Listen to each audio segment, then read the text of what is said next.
Good evening. You're watching the main news on HKIBC. I'm Chloe Feng. Here's a look at tonight's top stories. Broken screws have been found in the surgical light that crashed in a hospital. Police arrest 3 suspects after a woman described as a fashion icon is discovered dead. And Ukraine's president remains defiant on the first anniversary of the Russian invasion of his country. An expert investigating the fall of an operating light at the United Christian Hospital has found that all the screws were broken. He warned that 23 more surgical lights in various public hospitals are faulty. Janice Low reports. An initial probe into why an operating light fell in a surgical room of the United Christian Hospital last Sunday has found that all 6 screws were broken. Engineering expert Eric Lim said one screw had also become rusty, even though humidity was kept low. 4 screws showed signs of metal fatigue. Lim suspected that a technician might have inserted the screws forcefully. The latest inspection was completed 2 months ago. The hospital authority said there doesn't seem to be any irregularities with the inspection log, but it admitted there were no surveillance cameras when the checks were conducted. Lim said he cannot be sure what exactly went wrong. The simple answer is that he did not do anything. Okay, he did not follow the proper procedure. That's one possibility, but that's not a definite answer because he might have used a torque wrench, which was not properly calibrated. He might have been provided with tools that actually went out of order. So he was not aware of that. The investigation revealed that 23 other surgical lights in public hospitals pose a risk. Their lights, like the one that fell, belong to the Getting brand. The expert suggested that the hospital authority replace all the screws of the same model and repeat the exercise every 5 years. Lim added that loose screws should be replaced and not tightened. In the United Christian Hospital incident, an anesthetic assistant was slightly injured when the surgical light fell. Sources said the room was being prepared for surgery. Janice Low, HKIBC. 3 people have been arrested, according to sources, following the discovery of the body of a model who went missing. The victim is believed to be 28-year-old Abby Choi, who was last seen on Tuesday. A magazine described her as a fashion icon and a media personality. Dozens of officers were sent to a village house in Taipo this evening to investigate. Sources said police found body parts inside a refrigerator in the house in Longmei village. It's believed that the suspects are relatives of Choi's former husband.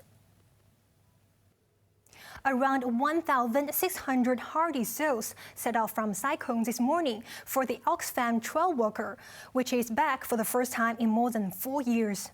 Another signature event, the Chen Chao Bong Scramble, will return in May. Katrina Lau reports. Good morning! A spirited Bernard Chan greeted participants in Cyclone as they warmed up for the arduous journey. The convener of the Oxfam Trail Walker Steering Group noted only 400 teams of 4 were able to take part this year, down from 1,300 teams in the past. But he said it was still a big step for the fundraiser, which is back in physical form for the first time since 2018. The launch ceremony was a star-studded affair. Among the top officials to turn up were Security Chief Chris Tang, who asked colleagues from the discipline services to take off their masks, signaling a return to normality. Education Secretary Christine Choi showed up in full sportswear, but said she'll only walk a short stretch to support teachers and school principals. 3, 2. With the sounding of the horn, the runners began the grueling race, 100 kilometers across the Maclehose Trail, spanning from Pektam-chong to Yuen Long. 4 previous editions were scrapped due to the social unrest in 2019 and COVID in subsequent years. The event is scheduled to return to its normal autumn slot in November. Also making a comeback is the bun scrambling competition on Changchao. The showpiece event, which used to draw tens of thousands of visitors to the island, was last held in 2019. Anyone can take part in the nail-biting race to the top of the 60-meter bun tower, but they must complete a training course, and only the 12 fastest entrants will enter the final on May 26th. Katrina Lau, HKIBC. Police have smashed a debt-collecting syndicate and arrested 11 people, including 5 minors, the youngest of whom is only 12 years old. Officers believed the group was involved in at least 17 criminal damage cases, which included splashing red paint. The ring recruited the minors through gaming platforms, offering them between $500 and $800 each time they intimidated debtors. Also arrested were 2 masterminds and 3 core members who have tried backgrounds. Financial Secretary Paul Chan was peppered with questions on the mask mandate when he appeared on the radio show this morning. The program was meant for listeners to question him on the budget, but many wanted to know why the city is one of the last places in the world where masks must be worn in public. Missy Mock reports. So my comment and question is on your Happy Hong Kong campaign. Yeah. Now, if the government really wants to make Hong Kongers happy again, why not give them control over their lives again by allowing them to choose to wear masks or not? Jim was one of several people who called a special RTHK show the Financial Secretary phoned in this morning to press Paul Chan to justify the mask mandate that has been enforced for nearly 1,000 days. But it's very difficult to tell people and persuade people that we are a leading international centre when we are the last people on the planet to remove masks. In response, the Financial Secretary said the mask mandates will probably be scrapped towards what he called the end of this season, without giving a specific date. This policy is still there on health grounds. And, my colleagues in the Health Bureau have been given very clear message as to the community aspiration to take off the mask as quickly as possible. This is high on their agenda. On Wednesday, the government extended the mandate until March the 8th. Chan, meanwhile, took the opportunity to warn about the consumption vouchers aimed at boosting domestic spending during the COVID crisis. In his budget speech, Chan said $5,000 will be dished out this time. He told listeners today that the handouts will not become the norm. This won't be regularized as a routine measure by the government because financially it is simply not sustainable. Even at $5,000, it will cost us about $33 billion.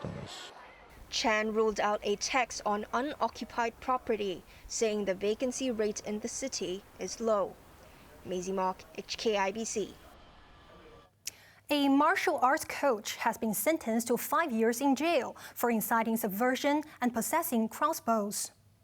The district court had heard that Dennis Wong, aged 60, took to social media between 2020 and 2022 to urge people to learn to use weapons in his class and overthrow the Communist Party and the SAR government. Judge Ernest Lin said the case was serious as Wong had stockpiled weapons and published several posts that were subversive in nature. Wong's 62-year-old student, Ari Chen, was jailed for 16 months for possessing crossbows. Overseas, China is pressing for a ceasefire and peace talks to end the war in Ukraine. In Ukraine itself, President Volodymyr Zelensky marked the first anniversary of the Russian invasion with a pledge to defeat everyone, Sachin Kadvi reports. Ukrainian President Volodymyr Zelensky was defiant as he vowed to push for victory against Russia this year.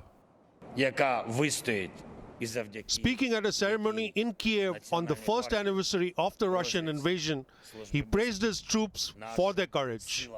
The war has left thousands dead on both sides, with millions of Ukrainians becoming refugees. With the West pouring arms into Ukraine, China has called for a ceasefire and de-escalation of the hostilities. Conflict and war benefit no one, the Foreign Ministry stressed in a 12-point position paper. Beijing's proposals include maintaining the safety of nuclear facilities and opening safety corridors for civilians.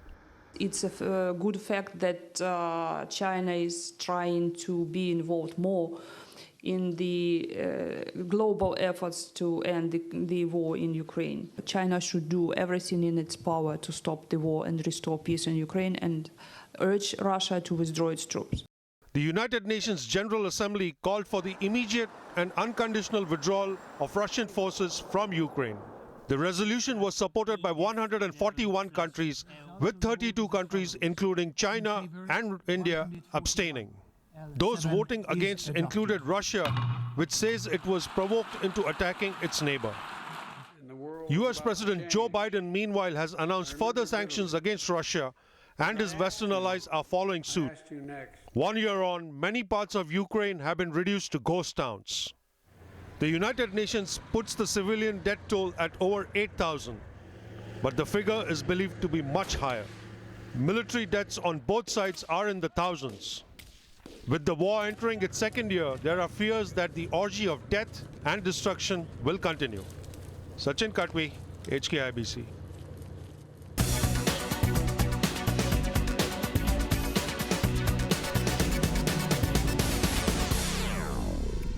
Private home prices in Hong Kong rebounded last month after dropping in December to their lowest level in almost 6 years. According to official figures, prices in January rose 0.6% from the previous month, but they're still down 14% from a year ago. Rents continued to slide, falling 0.6% from December. Some analysts say the full reopening of the mainland border will boost the property sector, but others do not expect a near-term price surge despite the reduction of stamp duty for flats under $10 million.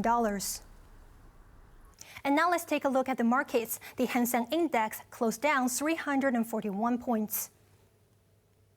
Top 10 active stocks: Tencent down $6.60, Alibaba down $5.10, Tracker Found down 24 cents, and Meituan down $4.70. Baidu down $8.40, JD.com down $8.90, and Hong Kong Exchanges and Clearing down $8.20. Forex trading against Hong Kong dollar, the euro is at 8.30, British pound at 9.40, and Australian dollar at 5.30. Moving on to the UK market, the London FTSE is currently up 18 points. The man tipped to be Japan's next central banker has signaled that there will be no dramatic changes under him, at least in the short term. Kazuo Ueda told lawmakers that the Bank of Japan must maintain ultra-low interest rates because the economy remains fragile. He said he will cooperate with the government closely and his policies will be tailored to the economic and price situation. Ueda is expected to win parliamentary approval to succeed Haruhiko Kuroda, whose second five-year term ends in April.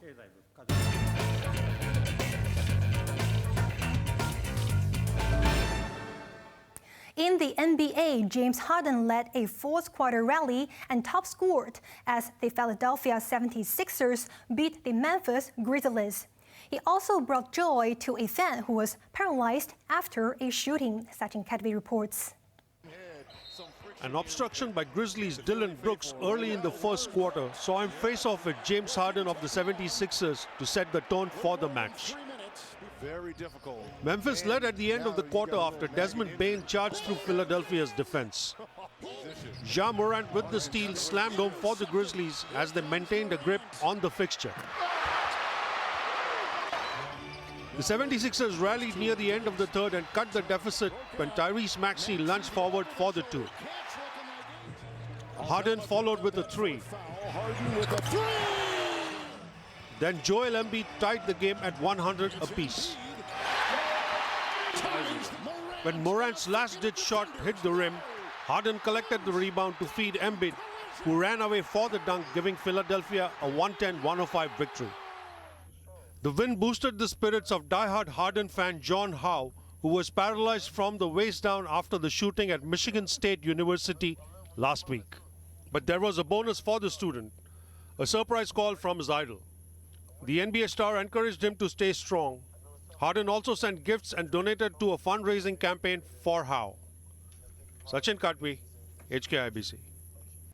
On to the weather now. Generally fine with a bit of haze tomorrow morning. Temperatures will range between 15 and 20 degrees. The fine weather will persist into next week. Now let's take a look at the weather around the world.